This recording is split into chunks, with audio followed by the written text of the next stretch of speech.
설교문 잘라서 읽어드리는 참믿음과 구원 올리고스 TV의 설시아입니다. 계시록 영상은 이어서 보시면 좋습니다. 계시록 내용을 들으시고 견해가 다르거나 불편하시면 그냥 넘기셔도 좋습니다. 성경과 함께 지금 세상 되어가는 흐름도 두루 보시며 들어보시고 각자가 판단하시면 될 것 같습니다. 감사합니다. 마라나타. 이제 우리는 넷째인 재앙을 볼 차례가 되었습니다. 계시록 6장 7절 8절 넷째인을 떼실 때에 내가 넷째 생물의 음성을 들으니 가로되 오라 하기로 내가 봄에 청황색 말이 나오는데 그 탄자의 이름은 사망이니 음부가 그 뒤를 따르더라. 저희가 땅 4분의 1의 권세를 얻어 검과 흉년과 사망과 땅의 짐승으로서 죽이더라. 우선 첫째, 넷째인 재앙에 등장하는 말 색깔부터 파악해 보겠습니다. 첫째인의 흰 말, 둘째인의 붉은 말, 셋째인의 검은 말에 이어 넷째인 재앙에서는 청황색 말이 나옵니다. 흰색, 붉은색, 검은색은 익숙한 색깔이라 색의 이미지가 바로 떠오르지만 청황색은 사실 무슨 색인지 잘 와닿지는 않습니다.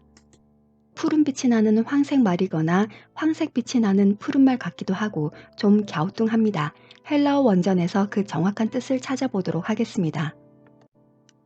청황색에 해당하는 헬라어는 클로로스로 푸른, 창백하게 푸른으로 그 어원이 푸르죽죽한, 칙칙한에서 왔습니다.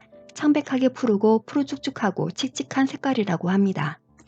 이것이 어떤 색인지는 이 청황색 말을 탄 자의 이름에서도 알 수 있고 그 다음에 이어지는 연속된 단어들인 검, 흉년, 사망, 죽이더라에서도 알 수 있습니다. 네, 이 청황색은 사람의 시체 색깔, 곧 이제 막 사망한 사람 말고 혈액의 흐름이 완전히 정지하여 부패가 일어난 상태의 색깔입니다. 둘째, 청황색 말을 탄 자의 이름이 사망인데 그 사망에게 음부까지 뒤따르고 그 권세가 땅 4분의 1에 미칩니다. 이로 보아 넷째인 재앙은 특정 지역의 4분의 1이든 전 세계의 4분의 1이든 4분의 1의 땅에서 일어나는 어마어마한 사람들의 죽음과 관련된 재앙입니다.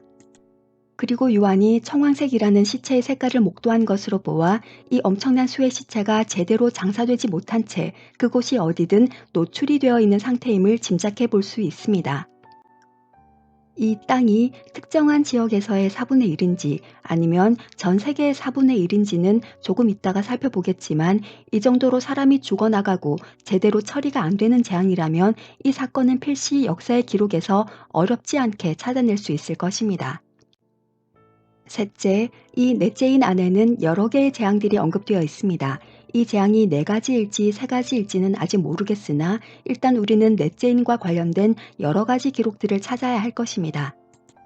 그렇게 함에 있어 우리가 계속 보아오던 대로 21가지의 모든 재앙들은 계시록에 기록된 그 순서 그대로 일어난다고 했으므로 검, 흉년, 사망, 땅의 짐승 등 네 가지일지 세 가지일지 모르는 이 사건들 또한 이 순서대로 일어나는 사건일 것입니다.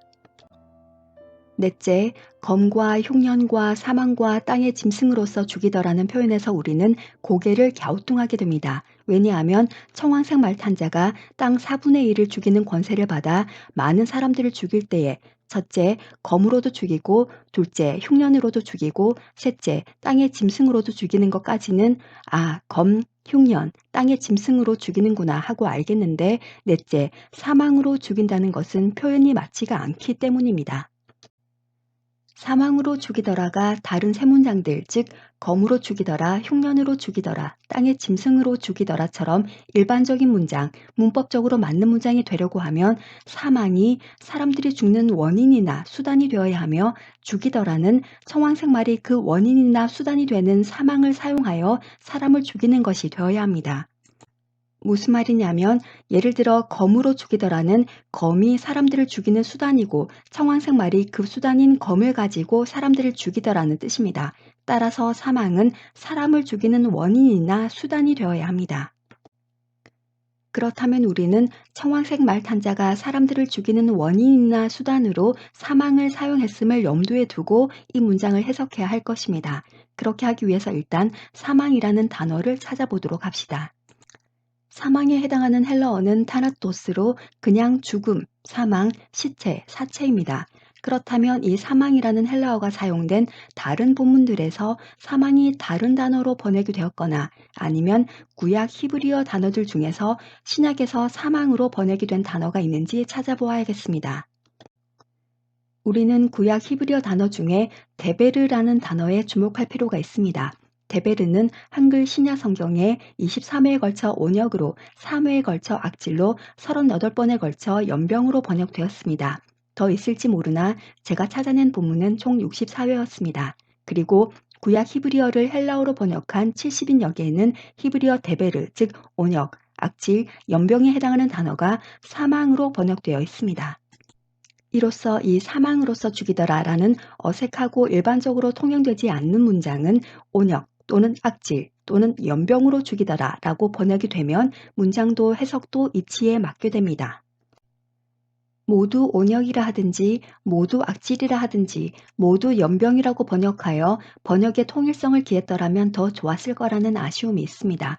그리고 참고로 단어를 통일한다고 해도 우리에게 썩 익숙하게 들리지는 않는 온역이나 악질이나 연병보다 종교 통합 차원에서 개신교와 카톨릭이 함께 번역한 공동 번역에는 오히려 이 사망이 정확하게 흑사병, 전염병으로 번역되어 있음은 참고할 만하다 하겠습니다.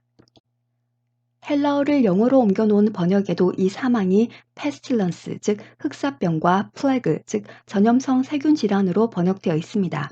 pest는 독일어이고 plague는 영어니 뜻은 같은 말입니다. 그러하니 요한은 흑사병으로 대규모의 사람들이 죽어나가는 것을 본 것입니다. 다섯째, 이제 우리는 땅의 짐승에 대해 알아볼 차례가 되었습니다. 땅의 짐승이라고 했으므로 넷째인과 관련된 재앙은 첫째, 하늘이나 바다에서 나오는 짐승과는 일단 무관합니다. 그리고 둘째, 짐승하면 떠오르는 이미지는 몸집이 사람보다 훨씬 크고 힘이 세고 네 발을 가진 잔인한 동물입니다. 그러면 이 짐승이 어떤 동물을 가리키는지, 요한이 어떤 동물을 보았길래 땅의 짐승이라고 묘사를 했는지 알아봅시다. 짐승에 해당하는 헬라어 테리오는 첫째, 야생동물, 동물, 짐승, 둘째, 독이 있는 동물이라는 뜻으로 역겨운 동물이나 야생에 돌아다니는 동물에 사용됩니다. 그러나 짐승이라는 단어가 주는 어감과는 다르게 이 테리오는 그 어원이 소형동물, 작은 동물에서 왔습니다. 종합해보면 야생을 돌아다니는 동물이고 역겨운 동물이고 작은 동물이 이 땅의 짐승입니다. 그리고 앞서 우리는 첫째, 요한이 사망, 즉 흑사병으로 대규모 사람들이 죽어나가는 것을 보았다고 했습니다. 그리고 이제 살펴본 둘째, 땅의 짐승은 야생을 돌아다니는 역겹고 작은 동물이었습니다. 이로써 요한이 본 이 땅의 짐승은 흑사병을 옮기는 벼룩이 기생하는 쥐인 것이 드러났습니다. 패스트균을 가진 벼룩이 쥐에 기생하며 전염시키는 이 박테리아를 임파선 패스트 또는 림프선 패스트, 줄여서 선 패스트라 부릅니다. 따라서 넷째인에서 말하는 흑사병은 이 선 패스트를 가리킵니다. 벼룩, 특히 동양 쥐 벼룩이 쥐를 감염시켜 쥐를 패스트의 1차 피해자로 만들고 그 감염된 쥐를 문 벼룩이 인간을 물므로 감염이 일어납니다. 여기서 우리는 또 하나의 문제에 직면하게 됩니다. 사망은 흑사병이고 땅의 짐승은 흑사병을 옮기는 쥐라는 것이 드러났기 때문에 다음으로 넘어가도 되지만 그래도 분명하게 하는 것이 좋을 것 같습니다. 그 문제가 무엇이냐면 이 청황색 말탄자는 사람들을 첫째, 검으로 죽이고 둘째, 흉년으로 죽이고 셋째, 흑사병으로 죽이고 넷째, 쥐로 죽입니다. 그런데 흑사병으로 죽이는 것과 쥐로 죽이는 것은 같은 재앙이므로 결국 이 넷째인 재앙은 네 가지 사건이 아니라 총 세 가지 사건입니다. 실제 헬라어 원전에 보면 검, 흉년, 사망은 모두 전치사 n이 사용된 반면 유일하게 땅의 짐승에게만 전치사 휘뽀가 사용되었습니다. 따라서 우리가 전치사 n과 전치사 휘뽀의 뜻을 아직 모른다 할지라도 이 문장은 동일한 4개의 문장이 아니라 3개와 1개로 구분이 됨을 짐작할 수 있습니다. 결국 문법적으로 땅의 짐승은 바로 앞에 있는 사망, 곧 흑사병에 걸리는 것입니다. 전치사 n은 뭐뭐로, 뭐뭐로서, 뭐뭐와 함께라는 뜻으로 검을 넣어 번역을 해보면 청황색 말탄자가 검으로 사람들을 죽이더라는 뜻입니다. 또한 전치사 휘뽀는 뭐뭐에 의해 뭐뭐 아래라는 뜻으로 사망 곧 흑사병과 땅의 짐승 곧 쥐를 넣어 번역을 해보면 청황색 말탄자가 쥐에 의한 흑사병으로 사람들을 죽이더라는 뜻입니다. 여섯째, 이제 검으로써 죽이더라를 보도록 하겠습니다.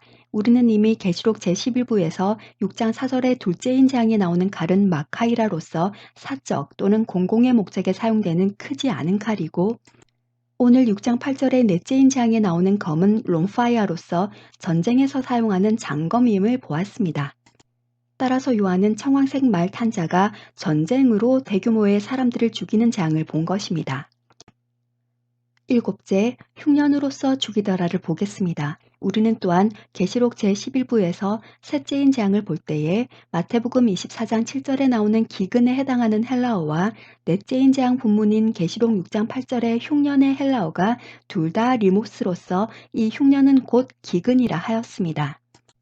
이로써 요한은 청황색 말탄자가 기근으로 대규모의 사람들을 죽이는 재앙을 본 것입니다. 넷째인에서 분명한 기근이 등장할 터인데 셋째인에서 하나님께서 요한에게 중복되는 기근 계시를 또 보여주시지는 않았을 것이라 하였던 해석이 옳음이 더욱 분명해졌습니다. 여덟째, 우리가 아직 살펴보지 않은 땅 4분의 1의 권세에 대해서는 넷째인에 해당하는 세 가지 재앙들을 연구해 보면 자연스럽게 알게 될 것이므로 마지막으로 보도록 하겠습니다. 아홉째, 마지막으로 21개의 재앙들은 그 순서 그대로 일어나므로 넷째인의 세 가지 재앙들은 셋째인 재앙인 9세기 말 10세기 초에 발생한 봉건주의 사회에서의 농노제 이후에 일어난 사건들일 것입니다. 이제 청황색 말탄자가 특정 지역의 4분의 1인지 전 세계의 4분의 1인지는 아직 모르겠으나 어쨌든 4분의 1의 권세를 떨쳤던 넷째인 사건들이 각각 무엇인지 하나하나 알아보겠습니다. 첫째, 먼저 쥐로부터 옮겨지는 흑사병 곧 선페스트에 대해 알아보겠습니다. 셋째인 재앙이었던 유럽 봉건주의 사회에서의 농노제를 종식시킨 요인 중 하나가 흑사병이었다고 지난 계시록 제11부에서 보았습니다. 흑사병은 대부분의 유럽과 아시아와 중동 그리고 일부 북부 아프리카 및 동유럽 국가들과 가까운 러시아 일부 지역을 휩쓸었습니다. 유럽에서는 1348년부터 1350년까지 약 3년여 만에 거의 모든 나라들의 흑사병이 퍼졌으며 1420년까지 유럽 전체 인구의 약 30%에서 60%에 해당하는 인구를 감소시켰습니다. 영국 웨이머스 항에 새겨진 동판에는 흑사병이 웨이머스 항을 통해 1348년 영국에 유입되었다. 이 흑사병은 영국 전체 인구의 30%에서 50%를 죽였다라고 새겨져 있습니다. 미국 질병통제예방센터 홈페이지에는 당시 유럽 인구의 4분의 1이 흑사병에 감염되었다고 추정했습니다. 지중해 무역의 거점이자 이집트 제1항구인 알렉산드리아에는 1347년에 흑사병이 유입되어 다음 해인 1348년 4월 무렵 이집트에서는 약 2만 4천 명이 사망하였습니다. 1348년에는 가자, 레바논, 시리아, 팔레스타인에까지 퍼졌고 시리아의 수도 다메섹은 하루 최고 2,000명씩 죽어나가 다메섹 인구의 20%에서 40%가 사망하였습니다. 1349년에는 터키와 시리아의 국경지대인 안디옥과 이라크와 사우디까지 흑사병이 퍼졌습니다. 14세기 흑사병으로 중국은 총 인구의 약 30%가 줄었는데 특히 후베이 성과 산시성에는 인구의 약 60%에서 70%가 사망하였습니다. 중국은 1353년에서 1354년에 흑사병이 절정에 이르렀습니다. 이상의 유럽, 중동, 중국, 아프리카 북부, 러시아 일부의 광범위한 지역에서 장기간에 걸쳐 대규모의 사람들이 죽어나가는 흑사병의 참혹상을 알게 하는 기록을 소개하면 다음과 같습니다. 매일 밤낮으로 수백 명의 사람들이 죽어나갔다. 역병이 온 세상을 뒤덮고 있다. 머지않아 온 땅이 묘지로 덮일 것 같다. 나 아뇰로 디토라 또한 5의 아이를 내 손으로 묻었다. 수많은 사람들의 죽음을 목도하며 사람들은 세상에 종말이 왔다고 믿었다. 흑사병에 맞서 사람들이 할 수 있는 일은 신에게 간구하는 것뿐이었다. 저마다 손에 꿀안을 들고 걸어서 사원에 왔다.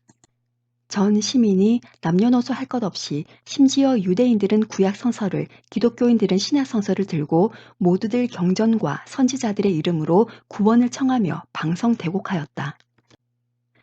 그런데 많은 연구에서 이 흑사병은 중국에서 발생하여 전파되었다고 결론 짓고 있습니다.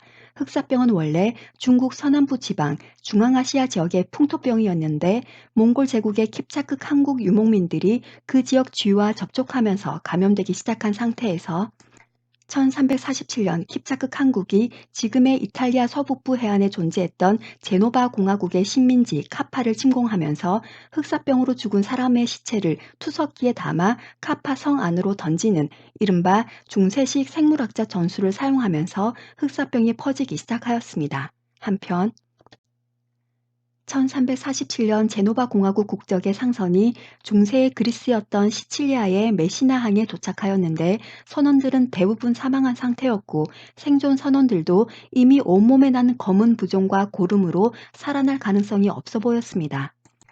시칠리아 당국은 즉시 선원들을 항구에서 떠나도록 명령해서 선원들은 떠났지만 항구 지역 주민들에게서 선원과 동일한 증상이 일어나 죽어나가기 시작했습니다.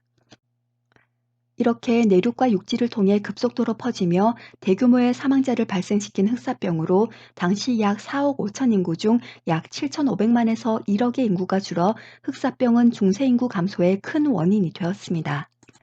이를 2021년 인구 78억 7천을 기준으로 백분율을 구해보면 약 13억 1천만에서 17억 5천만의 인구가 사망한 수치에 해당합니다. 4억 5천의 인구를 다시 회복하기까지 약 200년이라는 긴 기간이 걸렸습니다. 이제 흉년, 곧 기근에 대해 알아보겠습니다. 21가지 재앙이 순서대로 일어나듯 검, 기근, 주의에 의한 흑사병 재앙들 또한 순서대로 일어난다고 하였습니다. 흑사병이 1348년부터 절정으로 치달아 대규모의 사망자를 내었기 때문에 이 기근 재앙은 1348년 이전에 일어난 사건일 것입니다. 역사 기록에서 1348년 이전에 일어나서 대규모의 사망자를 발생시킨 기근을 찾아보겠습니다. 주로 폭우가 원인이었던 1315년부터 1317년의 유럽 대기근은 농경사회였던 유럽 사회에 커다란 변화를 가져왔습니다. 경작지 침수로 인해 곡물을 비롯한 포도주 생산이 중단되었고 수확량의 현격한 감소로 곡물뿐 아니라 모든 생필품의 가격이 급등하였습니다. 한편 군대는 전쟁 중에 앞으로 전진을 못하게 되고 군량미의 보급도 어려워졌으며 운송과 무역의 길 또한 막혔습니다. 바닷물이 증발이 안 되니 소금도 얻기 힘들어졌고 가축들도 먹을 것을 얻지 못해 죽어갔습니다. 이런 극한 기근으로 인해 유럽 사회는 건강과 경제뿐 아니라 도덕성도 무너져 내렸습니다. 배고픔을 견디지 못한 사람들은 동물들의 분뇨와 사체를 먹기도 했으며 강도, 살인, 절도, 폭행, 주거침입 등의 사건이 끊이지 않았습니다. 부모들은 자녀들까지 먹었으며 무덤을 파헤쳐 시체를 꺼내 먹었습니다. 상상을 초월하는 기근은 사람들의 도덕성이나 품위 따위는 지킬 수 없는 지경이 되도록 만들었습니다. 열악한 환경은 전염병이 돌기에 적당하게 되었고 영양실조에 걸린 사람들은 전염병에 노출되었습니다. 기근으로 인한 중세 유럽의 이런 상황은 열왕기하 6장 24절에서 29절을 떠오르게 합니다. 아람 왕 베나닷이 사마리아를 에워싸므로 성한 사람들이 크게 줄이게 됩니다. 이에 어떤 여자가 한 여자에게 오늘은 당신 아들을 같이 잡아먹고 내일은 내 아들을 같이 잡아먹자 해서 그 여자의 아들을 같이 잡아먹었는데 다음 날이 되자 그 다른 여자가 자기 아들을 숨겨버립니다. 이 유럽 대기근의 상황과 사마리아 성안 상황이 매우 유사해 보입니다. 이어서 흉작 및 인구의 과도한 증가로 1333년에서 1337년에 발생한 중국 대기근 동안 약 600만 명이 사망하였습니다. 그리고 악천후와 지진도 발생하여 극도의 고통의 시기를 보내고 있었던 중국은 영국의 흑사병이 넓게 퍼진 1348년에서야 기근으로부터 벗어날 수 있었습니다. 중국의 기근은 전염병이 발생하기에 적합한 환경과 사람들의 취약한 건강 상태를 만들어내어 10년 후 중국으로부터 유럽으로 흑사병이 전파되기 적합한 환경을 만들어두는 결과를 낳았습니다. 다음으로 폭우로 인해 1335년에 시작되어 1344년부터 1345년의 절정에 달한 인도의 대기근은 심지어 황제와 황제 가족들조차 기근을 피하지 못했을 정도로 수백만 명의 사망자를 발생시키며 기하급수적 인구의 감소를 가져왔습니다. 아들에 대한 사랑보다 아들의 살이 더 선호되었다는 표현은 인도에서도 기근으로 자녀를 잡아먹는 일이 발생했음을 알 수 있습니다. 셋째, 마지막으로 곧 전쟁에 대해 알아보겠습니다. 넷째인의 세 가지 재앙 중 가장 먼저 일어난 재앙이 이 검 재앙이므로 기근이 1315년부터 유럽에서 시작되었으니 검 재앙은 1315년보다 앞서 일어났을 것입니다. 따라서 우리는 1315년 이전에 전쟁용 롬파이어 검으로 대규모의 사망자를 발생시킨 전쟁을 찾아야겠습니다. 이 전쟁은 우리 귀에도 익숙한 징기스칸과 그의 손자 쿠빌라이 칸으로 대표되는 몽골 제국이 일으킨 전쟁입니다. 징기스칸은 몽골이 통일된 1206년부터 그가 사망한 1227년까지 약 21년 동안, 그의 손자 쿠빌라이 칸은 1260년부터 1294년까지의 재위 기간 중 특별히 1279년에 송나라를 멸망시키고 중국을 정복한 후 미얀마, 베트남, 일본 등도 침공함으로써 세계 역사상 두 번째로 넓은 제국을 이루었습니다. 제국의 팽창을 위한 전쟁에서 몽골 제국은 이슬람의 지하드보다 훨씬 잔인하여 여성, 어린아이, 노인 할 것 없이 닥치는 대로 학살하였습니다. 그야말로 전쟁용 롬파이어 검을 통한 재앙이 몽골 제국에 의해 자행되었습니다. 두 번째 나팔 재앙인 전쟁, 곧 제2차 세계대전으로 사망한 사람이 약 6,600만 정도 되는데 몽골 제국의 정복전쟁으로 죽은 사람은 계시록 제4부에서도 언급한 바와 같이 당시 전 세계 인구의 약 11.1%에 달했습니다. 11.1%를 2021년 인구인 약 78억 7천으로 계산해보면 약 8억 7,500만 명이 사망한 것이니 몽골군은 검으로 땅을 정복해 나가 그야말로 롬파이어 검으로 대규모의 사람들을 죽였습니다. 너무나 많은 사람들이 학살되는 바람에 해골이 무더기가 되어 쌓인 곳도 있었고 심지어 탄소 수치가 급격히 떨어졌다는 보고도 있습니다. 이제 우리가 아직 살펴보지 않은 여덟째, 땅 4분의 1의 권세에 대해 알아보겠습니다. 첫째, 흑사병으로 대규모 인명이 사망한 지역은 지구상 사람이 사는 거주지 중 약 3,440만 평방킬로미터인 약 25.5%로서 지구의 4분의 1에 해당하는 땅에서 그 권세를 떨쳤습니다. 둘째, 흑사병 창궐의 환경을 제공한 기근 또한 흑사병과 비슷한 전 지구의 약 25%, 즉 4분의 1에 해당하는 땅에서 그 권세를 떨쳤습니다. 셋째, 검으로 대규모 인명을 죽인 몽골 제국의 전쟁은 1279년에 가장 크게 팽창했는데 지구상 사람이 사는 거주지 중 약 3,300만 평방킬로미터인 약 24.5%로서 지구의 약 4분의 1에 해당하는 땅에서 그 권세를 떨쳤습니다. 이로써 땅 4분의 1의 권세를 받았다고 했을 때 그 땅은 지구 전체를 의미하는 것임이 밝혀졌습니다. 참고로 계시록 제4부에서 역사상 두 번째로 넓은 제국이며 당시 전 세계 인구의 약 11.1%를 죽였던 몽골 제국과 그 전쟁들이 선지자들의 예언 가운데 나타나지 않은 이유는 몽골 제국은 이스라엘과 관련이 없기 때문이라고 하였습니다. 그런데 넷째인에서는 몽골 제국과 관련된 재앙이 등장합니다. 이는 구약의 선지자들의 예언은 이스라엘 중심이기 때문에 선지자들이 몽골 제국에 대해 예언하지 않았지만 계시록은 이스라엘만이 아니라 마지막 한일레인 7년을 포함하여 전 지구적 종말과 심판에 관한 계시이기 때문에 몽골 제국의 검과 관련된 전쟁 재앙이 마지막 7년을 향해 가는 인류 역사 과정 중에 있었고 그 내용이 요한이 본 넷째인 계시 내용과 부합합니다. 결론적으로 요한은 첫째, 검으로 사람들을 죽이는 재앙인 1206년부터 1279년까지의 몽골 제국의 전쟁과 둘째, 흉년으로 사람들을 죽이는 재앙인 1315년부터 1345년까지의 유럽, 중국, 인도 대기근과 셋째, 땅의 짐승이 옮기는 사망으로 사람들을 죽이는 재앙인 1348년부터 1354년까지의 흑사병으로 청황색 말 탄자가 전 세계 땅 4분의 1의 권세를 떨치는 재앙들을 본 것입니다. 흑사병, 기근, 전쟁의 역순으로 살펴보았는데도 결과적으로는 계시록에 기록된 순서 그대로인 전쟁, 기근, 흑사병 순서로 재앙이 발생한 것을 볼 수 있습니다.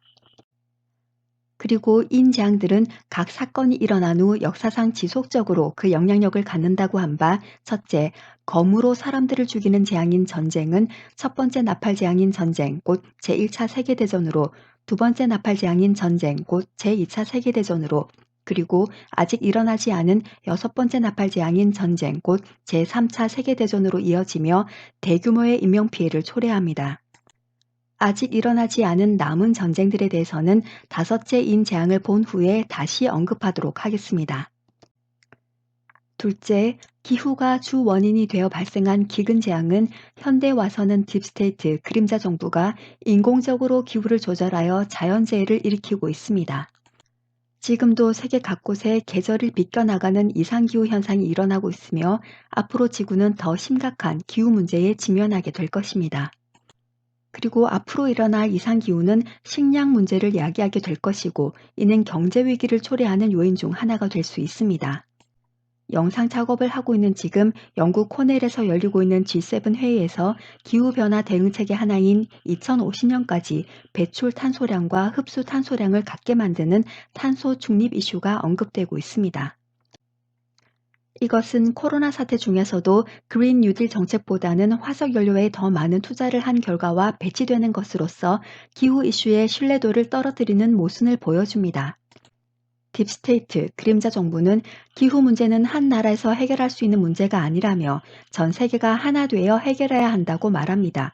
이것 또한 저번에 말씀드린 해결의 정반합 원리로 세계의 이슈를 던져 세계 단일 정부를 수립하기 위해 신세계 질서를 만들어가는 그들의 전략 중 하나입니다. 그들이 한 나라가 아니라 전 세계가 힘을 모아 뭔가를 해결해야 한다며 던지는 대부분의 이슈들은 세계를 하나로 묶기 위한 전략입니다. 그들은 홍수, 지진, 해일, 폭풍 등 기후변화를 일으키는 고주파 오로라 활동 연구 프로그램, 즉 하프를 작동시켜 기후를 조작하고, 세계 기후에 문제가 발생했다며 세계가 하나가 되어 기후 문제를 해결해야 한다고 이슈를 던진 후, 기후 문제를 해결하기 위한 각종 회의들과 방법들을 제시하는 척하고 있는 중입니다. 오래전부터 끊임없이 전 세계에 UFO와 외계인 이슈를 던지는 것 또한 이 정반합에 사용할 이슈 중 하나일 것입니다. 이것은 나중에 기회가 되면 다루도록 하겠습니다. 셋째, 박테리아에 의한 전염병인 흑사병은 절정기의 막바지 기간인 1420년 이후에도 계속 나타났으며 그 이후에도 에볼라 바이러스, 사스, 메르스, 조류독감, 돼지독감, 그리고 2015년 4월 지시 컨퍼런스인 테드 강연에서 빌 게이츠가 세계적 전염병에 대비해야 한다고 강조한 이후 5년 8개월이 지나 중국 우한에서 발생한 코로나 바이러스까지 전염병은 계속 생기고 있으며, 코로나 바이러스가 진정 국면에 들어가고 나면 곧 그거보다 훨씬 강력한 박테리아가 등장할 것입니다. 이제 다섯째인 재앙을 보겠습니다. 다섯째인, 계시록 6장 9, 10, 11절. 다섯째인을 떼실 때에 내가 보니 하나님의 말씀과 저희의 가진 증거를 인하여 죽임을 당한 영혼들이 제단 아래 있어 큰 소리로 불러 가로되, 거룩하고 참되신 대주제여, 땅에 거하는 자들을 심판하여 우리 피를 신원하여 주지 아니하시기를 어느 때까지 하시려나이까 하니, 각각 저에게 흰 두루마기를 주시며 가라사대, 아직 잠시 동안 시되 저희 동무종들과 형제들도 자기처럼 죽임을 받아 그 수가 차기까지 하라 하시더라. 다섯째인 본문은 다음과 같은 상황입니다. 하나님의 말씀과 자신들이 행한 증언을 인해 죽임을 당한 영혼들이 하나님께 자신들이 흘린 피에 대해 땅에 거하는 자들을 심판하시고 복수하시는 것을 언제까지 미루시겠느냐고 호소합니다. 이에 대해 하나님께서 그렇게 신원하는 그들에게 이제 흰옷을 주시면서 너희들은 너희 동무종들과 너희 형제들도 너희들처럼 나의 말과 자신들이 행한 증언 때문에 죽임을 받아 그 수가 충분히 찰 때까지 조금 더 쉬고 있으라 하십니다. 첫째, 우리는 먼저 하나님께 신원을 하고 있는 이 영혼들이 누구인지 파악해야겠습니다. 이들의 정체를 알기 위해 계시록의 다른 본문들에 언급된 한 무리들을 찾아봅시다. 첫째, 계시록 7장 9절에 흰옷을 입고 있는 능히 셀 수 없는 큰 무리. 둘째, 7장 14절에 큰 환란에서 나오는 자들. 셋째, 14장 1절에 14만 4천 명. 넷째, 14장 4절에 여자로 더불어 더럽히지 않고 정절이 있는 사람들. 다섯째, 15장 2절 3절에 모세의 노래와 어린 양의 노래를 부르는 짐승과 그의 우상과 그의 이름의 수를 이기고 벗어난 자들. 여섯째, 예수의 증거와 하나님의 말씀을 인하여 목배임을 받은 자들의 영혼들과 또 짐승과 그의 우상에게 경배하지도 아니하고 이마와 손에 그의 표를 받지도 아니한 자들이 있습니다. 이 무리들과 다섯째인의 이 영혼들을 비교해 보겠습니다. 첫째, 계시록 7장, 14장, 15장, 20장의 무리들이 나오는 구절들에는 어린 양 또는 예수님이 언급되어 있는 반면 다섯째인의 이 영혼들이 나오는 본문에는 어린 양 또는 예수님에 대한 언급이 없습니다. 둘째, 7장 14절의 무리들은 이미 어린 양의 피에 그 옷을 씻어 희게 한 자들인데 반해 다섯째인의 이 영혼들은 흰 두루마기 곧 흰 옷을 못 받고 있었다가 6장에 와서야 받게 됩니다. 셋째, 다른 본문들과는 다르게 다섯째인의 이 영혼들에게 하나님께서는 이 영혼들의 동무종들과 형제들도 이 영혼들이 순교했던 것처럼 곧 순교를 할 테니 그때까지만 잠시 쉬면서 좀 기다리라 하십니다. 이것을 통해 우리는 이 영혼들은 이미 순교한 사람들이지만 이 영혼들의 동무종들 곧 사역자들 그리고 형제들 곧 믿음 안의 한 형제들은 하나님께서 이 말씀을 하고 계시는 계시록 6장 전까지는 아직 순교를 안 한 상태로 있음을 알 수 있습니다. 또한 이 영혼들은 이제까지 적지 않은 기간 동안을 기다리고 기다리다가 계시록 6장의 다섯째인이 성취되기 전에 하나님께 언제까지 더 기다려야 자신들의 피에 대한 원수를 갚아주실 것이냐고 묻습니다. 이에 하나님께서 잠시만 더 쉬라 하시는 것으로 보아 이 다섯째인에서 드디어 이 영혼들의 동무종들과 형제들 또한 하나님의 말씀과 그들의 증언으로 인해 순교를 당할 것임을 짐작할 수 있습니다. 둘째, 이제 이 다섯째인에 나오는 영혼들도 하나님의 말씀과 자신들이 가진 증언으로 인해 순교를 당했는데도 다섯째인 전까지 오랜 기간 흰옷을 안 입은 상태로 있었던 이유가 무엇인지 알아보아야겠습니다. 그러기 위해서 우선 이 흰옷이 무엇을 뜻하는지부터 찾아보겠습니다. 이 흰옷은 계시록 7장 14절을 보면 알 수 있습니다. 계시록 7장 14절에는 어린 양의 피에 그 옷을 씻어 희게 하였다고 기록되어 있습니다. 이는 곧 예수 그리스도의 피가 그들의 옷을 씻어 희게 하셨다는 뜻입니다. 다른 말로 예수 그리스도가 없으면 그 피의 옷을 씻어 희게 할 수 없다는 말입니다. 한편 로마서 1장 17절에는 예수 그리스도의 복음에는 하나님의 의가 나타나므로 우리는 하나님의 그 의 앞에 죄를 깨닫고 회개하고 예수 그리스도를 믿어 구원에 이르게 됩니다. 그리고 욥기 29장 14절에는 내가 의로 옷을 삼아 입었으며 나의 공의는 도포와 면류관 같았었느니라고 기록되어 있습니다. 따라서 흰 옷은 예수 그리스도를 믿는 믿음으로 말미암아 얻게 되는 하나님의 의를 뜻하며 구원받은 자들은 이 흰 옷을 입음으로 구별됨을 알 수 있습니다. 흰옷이 예수 그리스도를 믿는 믿음으로 말미암아 얻게 되는 하나님의 의를 뜻하는 바 다섯째인의 이 영혼들도 순교를 당한 사람들이 분명한데 왜 아직 이 흰옷을 입고 있지 않다가 이제서야 흰옷을 받는 것으로 묘사되고 있는가에 대한 답이 보입니다. 네, 흰옷의 열쇠는 바로 예수 그리스도에 있습니다. 흰옷을 주실 때까지 기다려야 했던 계시록 6장 9절, 10절, 11절의 다섯째인의 이 영혼들은 바로 구약시대 때 하나님의 말씀과 자신들이 행한 증언 때문에 죽었던 사람들입니다. 그들은 분명 단순히 하나님을 믿는 정도가 아니라 순교를 당한 자들이었지만 신약시대에 들어와 순교자의 수가 차기까지 아직 흰옷을 받지 못한 구약시대 순교자들이었습니다. 다시 말해 이 영혼들은 예수 그리스도께서 하늘 보좌 버리고 이 땅에 오셔서 십자가에 못 박혀 보혈을 흘리고 죽으심으로 우리 죄를 사하시고 부활하시고 다시 하늘로 올리워 가심으로 이 땅에서의 사역을 다 이루시기까지 흰옷을 기다려야 했던 구약시대 순교자들입니다. 이 본문을 통해 우리는 어린 양 예수께서 피를 흘리시고 사람들의 죄를 대속하신 후에야 비로소 하나님은 구약시대 성도들에게 그분의 의의 옷을 입히셨다는 사실 또한 알게 되었습니다. 왜냐하면 흰옷은 예수 그리스도 없이는 입을 수 없기 때문입니다. 만약 이 영혼들이 신약시대 성도라면 이들의 신원 내용은 예수께서 이 땅에서 원수를 사랑하고 핍박하는 자들을 위해 기도하라 하신 명령과 맞지 않습니다. 따라서 도대체 언제쯤 우리의 원수를 갚아주실 거냐고 하나님께 신원하지 않았을 것입니다. 그러므로 요한계시록 6장 9절, 10절, 11절의 제단 아래서 하나님께 공정하게 판단하시고 원수를 갚아달라고 신원하는 이 영혼들의 정체는 바로 구약시대의 순교한 성도들임이 밝혀졌습니다. 셋째, 21가지 재앙들이 계시록에 기록된 그 순서 그대로 일어나므로 다섯째인 재앙은 넷째인의 세 가지 재앙들 중 가장 나중에 일어난 흑사병이 가장 창궐했던 시기인 1348년에서 1354년 이후의 사건일 것이며 또한 예수로 인해 순교한 사람들은 늘 있어 왔기 때문에 소수의 순교가 아닌 신약시대의 주의 종들과 믿음의 형제들이 의미 있는 숫자를 기록할 정도로 순교를 당한 사건일 것입니다. 이 조건을 만족하는 역사적 사건은 1524년부터 1651년까지 있었던 유럽의 종교 전쟁들입니다.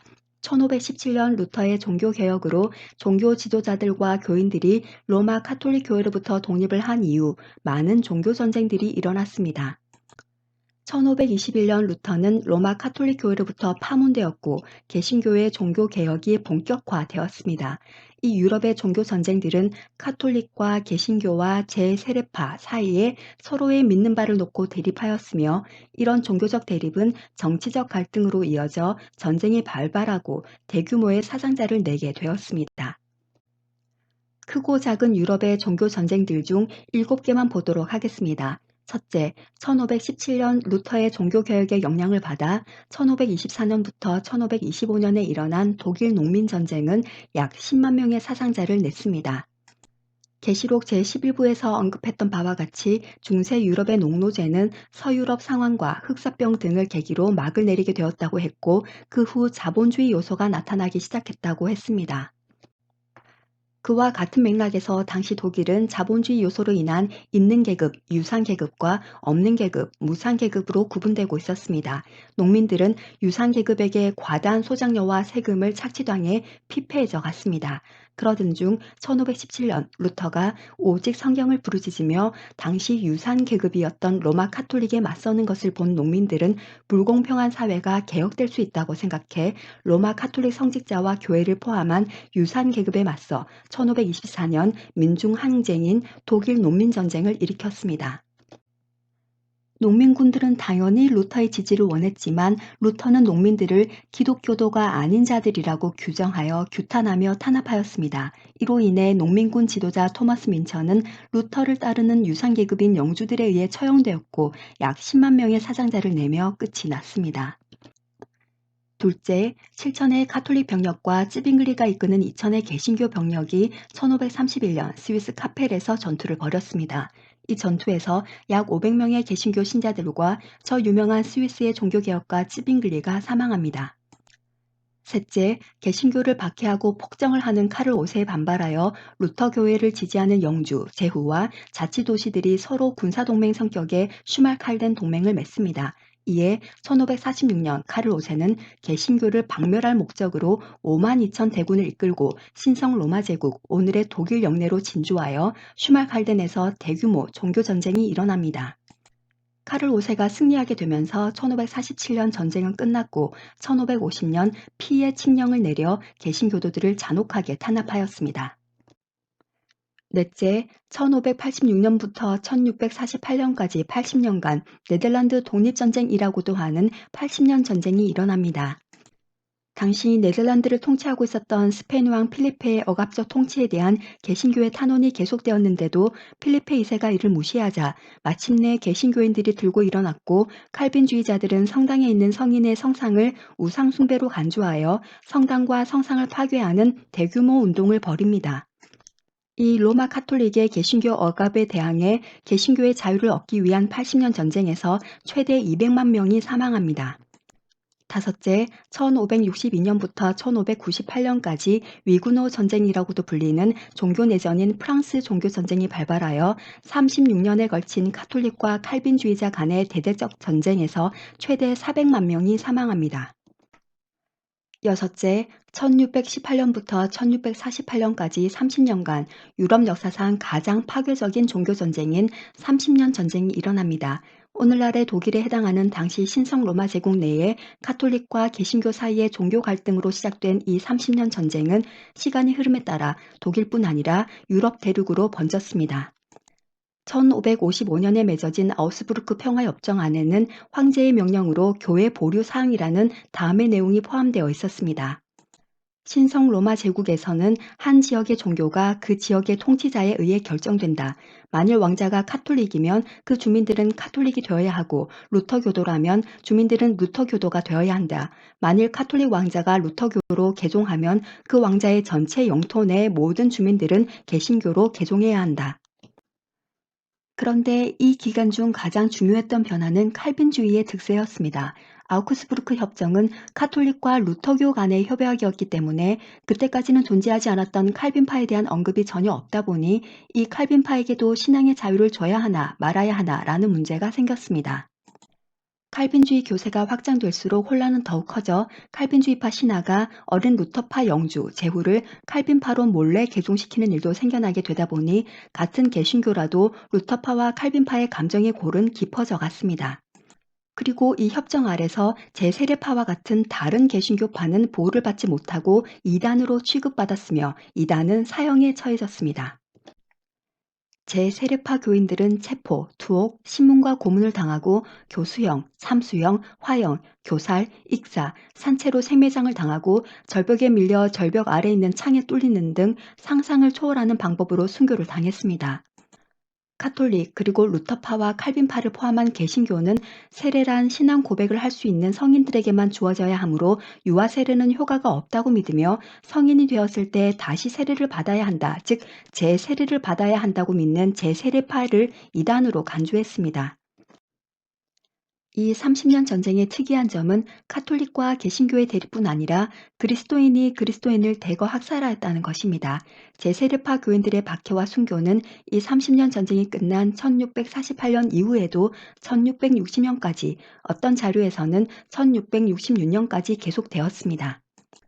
이 30년 전쟁에서 최대 1150만 명에 달하는 사람들이 사망했고 많은 수가 제세례파 성도들이었습니다. 제세례파는 첫째, 제세례와 함께 둘째, 국가와 종교는 엄격하게 분리되어야 한다고 믿었는데, 이는 종교와 정치가 결합된 로마 카톨릭 교회와 국가교회 형태로 발전한 루터교회 및 칼빈교회의 엄청난 핍박을 받는 과정에서 형성되었습니다. 또한 셋째, 그들은 다른 사람의 강요나 국가의 법에 따라 신앙이 강제되는 것이 아니라 순수하게 자기 자신의 결단으로 갖는 신앙만이 올바르며 그 신앙에 따라 예수의 가르침을 실천해야 한다고 주장함으로써 카톨릭은 당연하고 루터교회와 칼빈교회의 눈의 가시가 되었습니다. 그리고 넷째, 초대교회에서 교권적인 사제가 없었듯이 그들은 교권적 카톨릭 사제를 부정했으며, 성직자가 있다 해도 그들은 교권적으로 군림하기보다는 어디까지나 성도들의 신앙을 돕는 자에 불과하다고 보았습니다. 이러한 제세례파의 교리로 인해 그들은 카톨릭뿐 아니라 개신교파인 루터교회와 칼빈교회의 핍박이 대상이 되었고 학살과 처형의 대상이 되었습니다. 마지막으로 일곱째, 1639년부터 1651년까지 잉글랜드 왕국, 아일랜드 왕국, 스코틀랜드 왕국 등 영국의 세계 왕국에서 삼왕국 전쟁 또는 삼국 전쟁이 일어났습니다. 우리에게 익숙한 청교도 혁명이 바로 잉글랜드 왕국에서 일어난 내전이며 이 삼왕국 전쟁의 일부입니다. 이 삼왕국 전쟁에서는 약 73만 5천 명의 사망자가 발생했습니다. 이상에서 살펴본 7가지의 종교전쟁 외에도 크고 작은 전쟁들이 더 있었습니다. 위 7개 종교전쟁에서의 사망자만 합해도 약 1833만 5,500명에 이르고, 이름 없이 죽어간 통계에 잡히지 않은 무명의 그리스도인들까지 합하면 더 많은 기독교인들이 1524년에서 1651년 사이에 순교하였습니다. 약 1833만 5,500명이 모두 다 신실한 그리스도인들은 아니고 그 안에는 카톨릭 신자들도 섞여 있지만 대다수가 개신교인들이었고 그중 제세례파 성도들이 압도적으로 많았습니다. 이로써 요한은 다섯째 인에서 구약 시대에 순교했던 이 영혼들처럼 저희 동무종들과 형제들, 곧 사역자들과 믿음 안에서 한 형제인 그리스도인들이 신약 시대의 종교 전쟁에서 순교하는 것을 보았습니다. 그 순교자들은 아무나 누구나가 아니라 오직 하나님의 말씀과 자기들이 행한 증언들, 곧 오직 말씀과 예수 그리스도를 따르다가 순교하게 된 대규모의 그리스도인들이었습니다. 이렇게 이 다섯째 인은 16세기와 17세기의 유럽의 종교 전쟁과 그로 인한 대규모의 순교자로 성취가 되었습니다. 인재앙들은 각 사건이 일어난 후 역사상 지속적으로 그 영향력을 갖는다고 한 바 지금도 예수 그리스도를 믿는 믿음으로 인해 핍박당하고 순교당하는 사람들이 있지만 앞으로 더 강력한 종교 전쟁들이 남아 있습니다. 앞으로 일어날 전쟁들 또한 겉으로는 100% 종교 전쟁으로 보이진 않지만 유럽의 종교 전쟁이 그랬듯이 종교와 정치가 공존하여 발생할 것입니다. 그 전쟁들은 다음과 같습니다.